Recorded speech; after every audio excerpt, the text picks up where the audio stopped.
बाज औरत की कहानी। आज ज्योति जल्दी उठ गई क्योंकि आज का दिन उसके लिए बहुत महत्वपूर्ण था। अकेलापन दूर करने के लिए अपने लिए जीने का एक कारण घर लेकर आ रही थी। देखा जाए तो बहुत खुश भी थी और थोड़ी सी नाराज भी थी क्योंकि पिछले 7 साल की यादें उसे रात भर सोने नहीं देती थी और अब स्वस्थ बैठने भी नहीं देती थी। चाय का कप लेकर वह गैलरी में आकर बैठी और गुजरा हुआ कल उसके आंखों के सामने आने लगा। बेटा, तुम्हें ऐसे नहीं जाना चाहिए था। शादी होने के बाद उसे अंत तक निभाना आना चाहिए। ऐसा ही समझो कि तुम्हारा नसीब ही खराब है। कोई क्या करेगा। अगर माँ बन सकती तो बात ही अलग होती। मैं माँ नहीं बन सकती, इसमें मेरी क्या गलती है? यह सब मेरे हाथों में है क्या? माँ नहीं बन सकती मतलब मैं इंसान नहीं हूँ क्या? मेरी कोई फीलिंग्स नहीं है क्या? मिनट मिनट में मेरा अपमान करने वाले, मेरा जीना मुश्किल करने वाले लोगों के साथ मैं ज़िंदगी कैसे बिताऊँ? वह जो कहेंगे वह सुनना। ज्योति और माँ की यह सब बातें चालू थी। तब पापा आए। ये देखो बेटा, मैं तो एक कपड़े की दुकान पर काम करता था। अभी उम्र हो गई है तो कोई काम भी नहीं देता। और तुम्हारा भाई दीपक तो परदेश में अपने गृहस्थी में मगन हो गया है।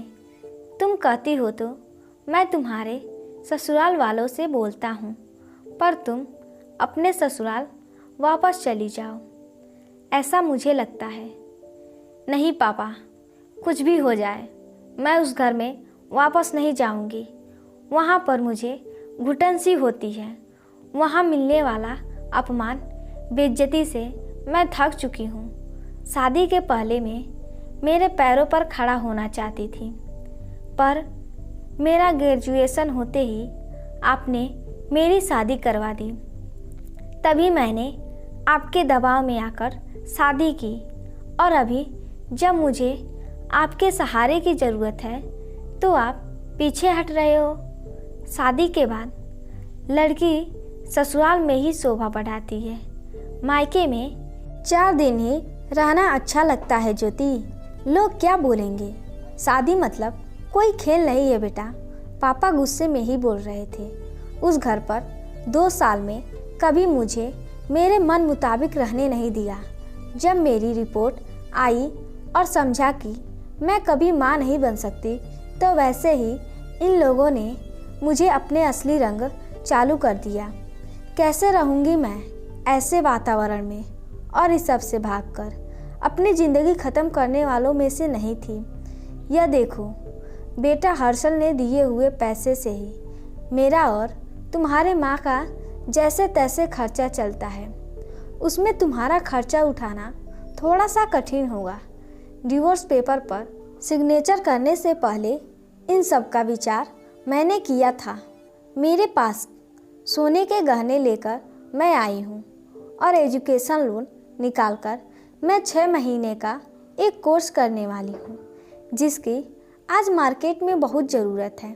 उसके बाद मुझे अच्छी कंपनी में नौकरी मिल सकती है।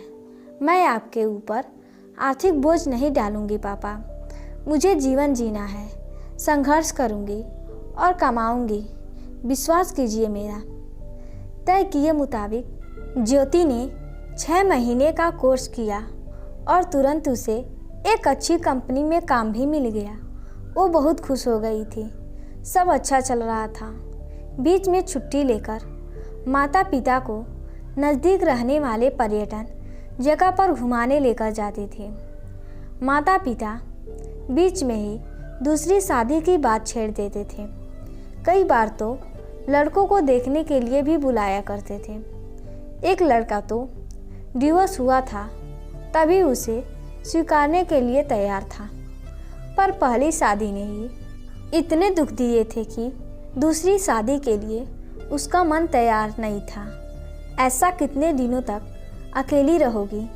जब तक हम दोनों हैं तब तक ठीक है, पर हमारे जाने के बाद तुम्हारा क्या होगा, सोचा क्या कभी? उम्र भी कितनी छोटी है तुम्हारी अभी। ऐसा उसके पापा उसे समझा रहे थे। माँ पापा, आप दोनों मेरी शादी का विचार करना बंद कर दीजिए। आप दोनों को खुश देखकर मैं खुश होती हूँ। मेरे दोस्त सहेलियाँ हैं ना मेरे साथ, क्यों करनी है दूसरी शादी भला? इतना आसान नहीं है बेटा। एक उम्र के बाद अकेलापन खाने के लिए दौड़ता है। माँ बोली। सच हुआ उनका ऐसा बोलना। अगले 2 साल में पहले माह और 6 महीने में ही पापा का निधन हो गया। ज्योति अब अकेली हो गई। हर्षल भाई और उसकी पत्नी आए और साथ में चलो बोलकर औपचारिकता की, पर मुझे उनके साथ जाकर वापस बोझ नहीं बनना था। मदद के वक्त मेरे साथ खड़े रहो, इतना बोलकर मैंने उनको जवाब दिया।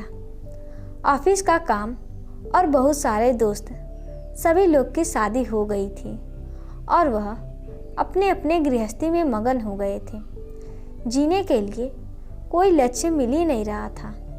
उसे छुट्टी के दिन ऐसे ही एक मैगजीन पढ़ते समय उसे सिंगल मॉम पर एक बात पढ़ने के लिए मिली और उसे जीने का उद्देश्य मिला। उसने उसी दिन तय किया और एक 10 साल की लड़की को गोद लेने का प्रयास चालू किया। प्रक्रिया बहुत बड़ी थी, पर बोलते हैं ना, मन में इच्छा हो तो रास्ता मिल जाता है। वैसे वह प्रक्रिया पूरी हो गई और आज वही दिन था कि वह उस लड़की को लेने के लिए अनाथ आश्रम जाने वाली थी। उस लड़की को घर लाकर वह माँ नहीं बन सकती, इस सोच पर और उस पर होने वाले सभी आरोपों को मिटा देना चाहती थी। तभी उसने निश्चय किया कि लड़की को बहुत पढ़ाऊंगी, खुद के पैरों पर खड़ा करूंगी और फिर शादी करवाऊंगी। तो दोस्तों, उम्मीद करते हैं कि यह कहानी आपको पसंद आई होगी। अगर पसंद आई हो तो वीडियो को लाइक करें और ऐसे ही कहानियों के लिए हमारे चैनल को सब्सक्राइब करें। और इस कहानी से आपको क्या शिक्षा मिलती है हमें कमेंट करके बताएं और वीडियो को ज़्यादा से ज़्यादा शेयर करें। धन्यवाद।